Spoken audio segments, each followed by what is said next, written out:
Perbedaan antara sel hewan dengan sel tumbuhan, di mana sel hewan terdiri dari membran sel, nukleus, retikulum endoplasma, ribosom, badan Golgi, lisosom, mitokondria, vakuola, sentriol. Sedangkan pada sel tumbuhan terdiri dari membran sel, dinding sel, nukleus, retikulum endoplasma, lisosom, ribosom, badan Golgi, mitokondria, vakuola, dan kloroplas. Pengertian sel tumbuhan. Sel tumbuhan adalah bagian terkecil dari tumbuhan. Fungsi sel tumbuhan yaitu satu, sebagai penyusun pada tubuh tumbuhan. Yang kedua, penggerak seluruh aktivitas di dalam tubuh tumbuhan. Yang ketiga, berkaitan dengan proses pertumbuhan dan perkembangan pada tumbuhan. Yang keempat, pembawa sifat genetika pada tumbuhan. Yang kelima, berkaitan dengan reproduksi tumbuhan. Secara umum, sel tumbuhan terbagi menjadi 3 macam, yaitu inti sel atau nukleus, sitoplasma, dan membran sel. Nukleus atau inti sel. Nukleus adalah organel sel yang berada di dalam sel eukariotik. Sel tumbuhan termasuk kelompok sel eukariotik. Di dalam inti sel mengandung genetik yang berbentuk DNA. Di DNA tersimpan genetika yang berbentuk polinukleotida. Nukleus memiliki struktur bentuk bulat dan letaknya di tengah-tengah sel. Fungsi inti sel atau nukleus yaitu satu, mengontrol segala aktivitas yang ada di dalam nukleus. Yang kedua, melindungi inti sel. Yang ketiga, menjadi tempat pertukaran antara nukleoplasma dengan sitoplasma. Dalam struktur inti sel tumbuhan tersusun atas nukleus, nukleoplasma, kromosom, dan nukleolus. Membran nukleus atau selaput inti. Dalam suatu penelitian, selaput inti terbagi menjadi 2 selaput, yaitu selaput luar dan selaput dalam. Selaput luar berhubungan langsung dengan sitoplasma, sehingga dalam lapisan luar banyak ditempeli oleh ribosom.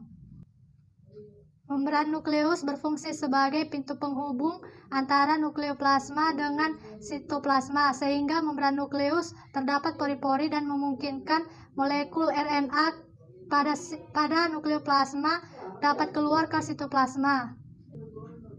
Nukleoplasma. Nukleoplasma adalah cairan kental yang mengisi bagian pada nukleus. Fungsi nukleoplasma yaitu sebagai suspensi bagi cairan organel sel yang berada di dalam nukleus, mempertahankan bentuk nukleus dan menjadi media transportasi zat-zat yang diperlukan. Kromatin dan kromosom. Dalam suatu penelitian, kromatin terlihat memiliki butiran-butiran yang tersebar di dalam nukleus. Kromatin memiliki fungsi sebagai pembawa informasi genetika yang berguna untuk mengendalikan seluruh aktivitas sel. Nukleolus atau anak inti. Nukleolus atau anak inti adalah sebuah organel sel yang terletak di dalam nukleus dan memiliki ukuran lebih besar dari kromatin. Nukleolus memiliki fungsi sebagai tempat berlangsungnya sintesis RNA, yaitu satu, di dalam nukleolus informasi genetik yang dibawa oleh DNA diuraikan sehingga menghasilkan RNA. Yang kedua, molekul RNA nantinya akan berfungsi sebagai penyusun organel ribosom di dalam sitoplasma.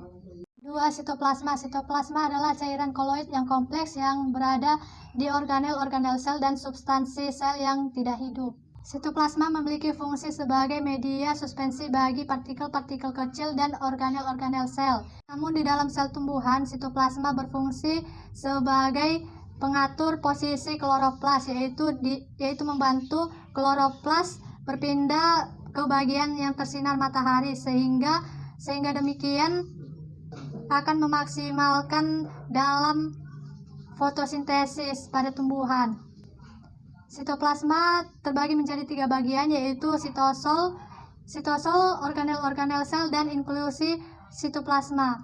Sitosol merupakan cairan kental yang terisi air, garam, dan senyawa-senyawa organik. Organel sel berfungsi sebagai pendukung aktivitas.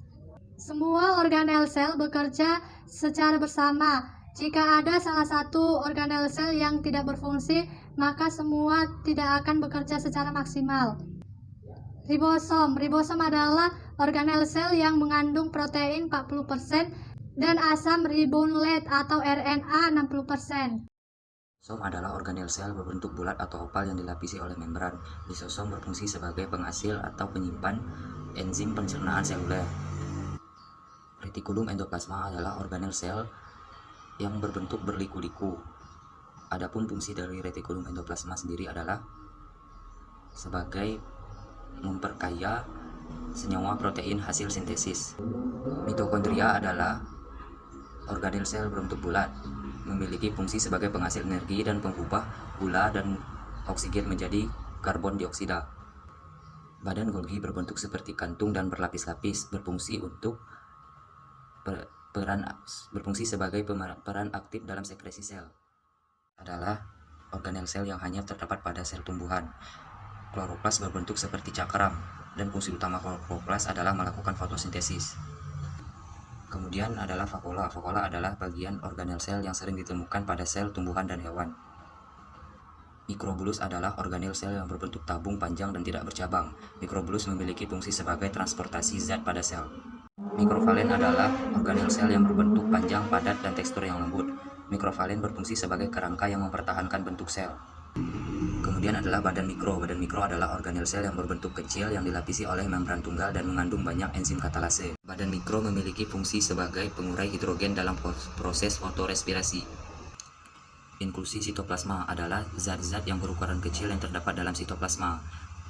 Zat ini sendiri memiliki beberapa fungsi sesuai dengan zat yang berada di dalam sitoplasmanya. Kemudian yang terakhir adalah membran sel. Membran sel adalah lapisan terluar yang tersusun dari fosfolipid dan protein. Berfungsi sebagai pelindung dan membatasi sel dengan lingkungan luar.